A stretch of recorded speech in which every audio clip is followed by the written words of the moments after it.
Well, G, it is another year and another Black History Month.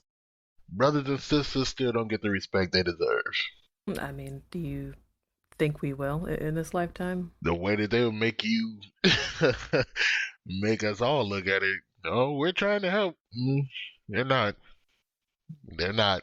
So today we're gonna focus on a story that is not getting widespread coverage or media attention at all. I want to say a couple of major outlets finally decided to pick it up, but in article format or a short video, but they're not really giving it the attention we're used to in similar cases. I'll just leave it at that. But then we're just gonna get straight into the details and information.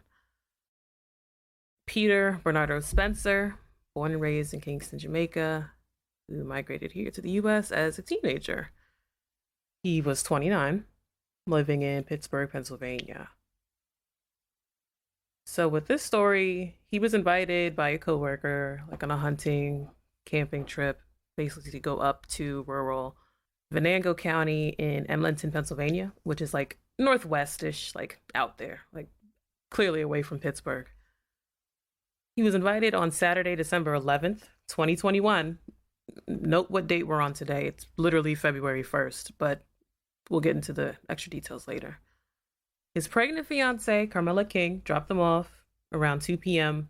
and planned to pick him up later that evening until she got a text message from him saying that he'll stay the night. And she essentially grew worried as time went on and sought help from his mother.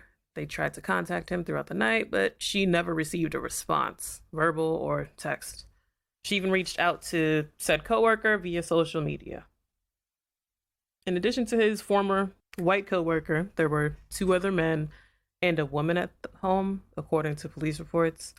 Spencer only knew his coworker, so the additional people were known by the coworker, not Spencer. The state police were called to the Rockland Township cabin at 2:26 a.m. on December 12th, 2021, finding Peter Spencer dead on the scene on the front of the lawn, riddled with 9 bullets.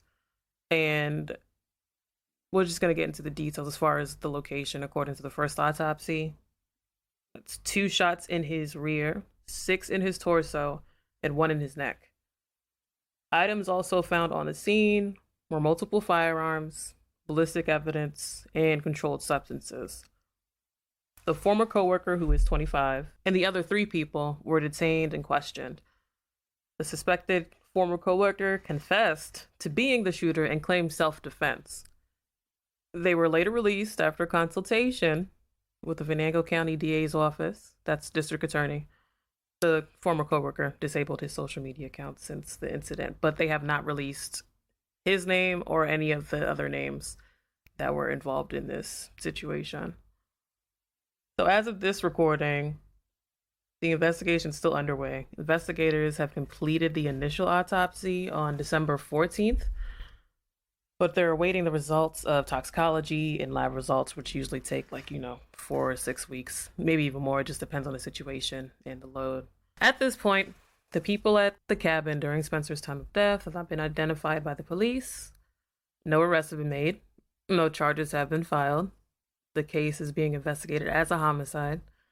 The Pennsylvania State Police's Heritage Affairs team is involved with the investigation, but it's not being investigated as a hate crime. What do you even say to that? The family has been in contact with a private medical examiner, Dr. Cyril Wecht, who is advising them, and got a chance to actually see the initial autopsy, but nothing else as far as coroner reports. And we'll get into that a little bit.